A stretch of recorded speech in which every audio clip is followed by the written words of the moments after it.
بسم اللہ الرحمن الرحیم۔ السلام علیکم ناظرین، فدیٰ دل ہوں اور آپ ڈیلی میدان دیکھ رہے ہیں۔ پاکستان کے سیکیورٹی معاملات کے حوالے سے بھی بات کریں گے۔ خیبر پختونخوا میں اس سال کتنے حملے ہوئے، کتنی شہادتیں ہوئیں، بلوچستان میں کیا صورتحال رہی، اس حوالے سے باقاعدہ ایک رپورٹ جو ہے سبمٹ کرائی ہے وزیر داخلہ محسن نقوی نے۔ قومی اسمبلی کو یہ ساری تفصیلات بتائی ہیں، اس حوالے سے بات کرنی ہے۔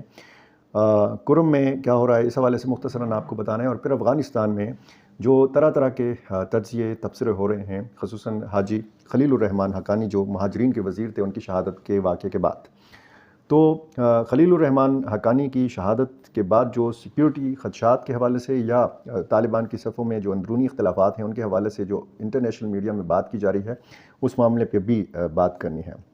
سب سے پہلے پاکستان میں سیکیورٹی صورتحال کے حوالے سے بات کر لیتے ہیں، اور ساتھ ساتھ آپ کو میں یہ بھی بتاؤں کہ جو اقوام متحدہ کی سلامتی کونسل میں پاکستان کے قائم مقام مستقل مندوب ہیں ایمبیسڈر عثمان جدون، انہوں نے یہ کہا ہے کہ ٹی ٹی پی جو ہے یہ القاعدہ کی شاخ بن کر افغانستان کے پڑوسی ممالک کو غیر مستحکم کر سکتی ہے۔ یہ بڑا انتباہ ہے پاکستان کا، بڑا الزام ہے۔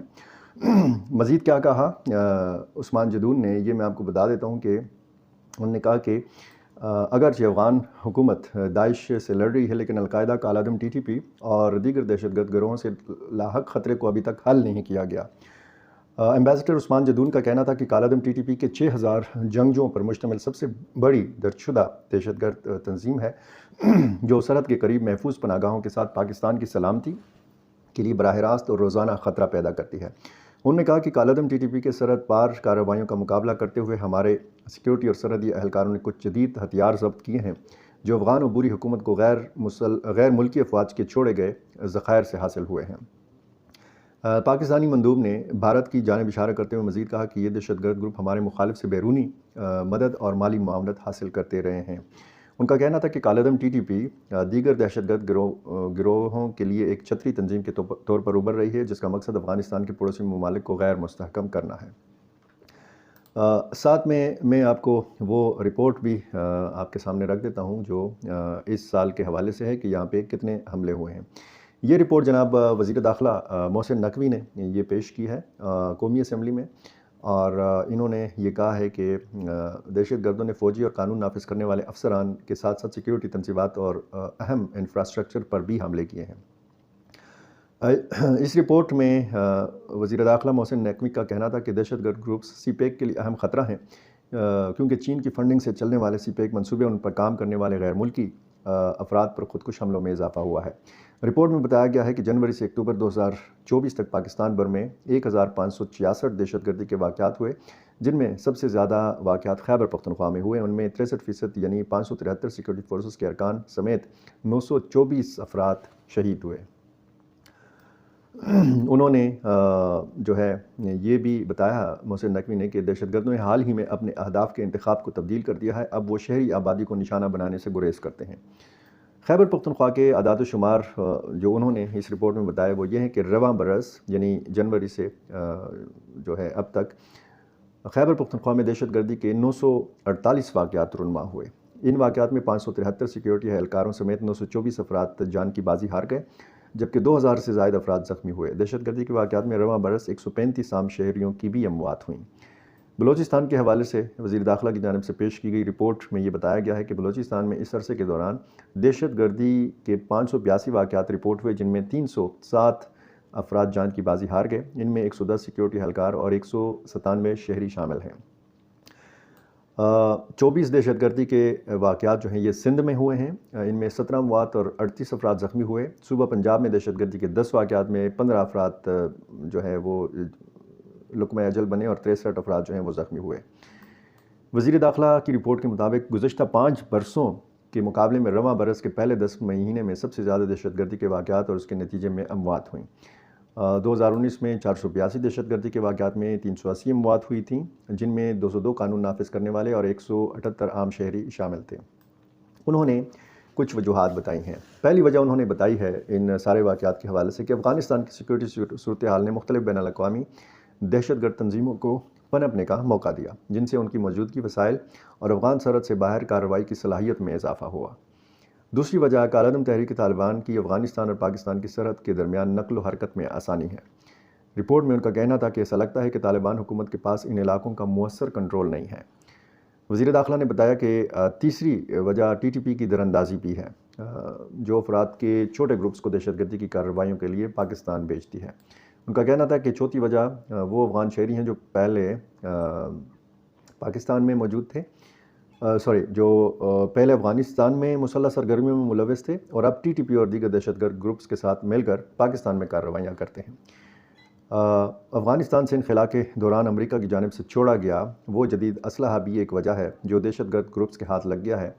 یہ اور ساتھ ساتھ انہوں نے مختلف جو دیگر وجوہات ہیں وہ بھی بیان کی ہیں، اور اس طرح انہوں نے اعداد و شمار بتائے ہیں، اور ساتھ میں انہوں نے یہ بتایا ہے کہ جو غیر ملکی یہاں پہ مختلف پروجیکٹس میں کام کرتے ہیں ان کو ایک جامع سیکیورٹی جو ہے وہ اس کے لیے فریم ورک قائم کیا گیا ہے۔ وفاقی سطح پر غیر ملکیوں کے لیے قومی سلامتی سیل قائم کیا گیا ہے، جبکہ صوبائی اور ضلعی سطح پر بھی غیر ملکیوں کے لیے سیکیورٹی سیل جو ہیں وہ کام کر رہے ہیں۔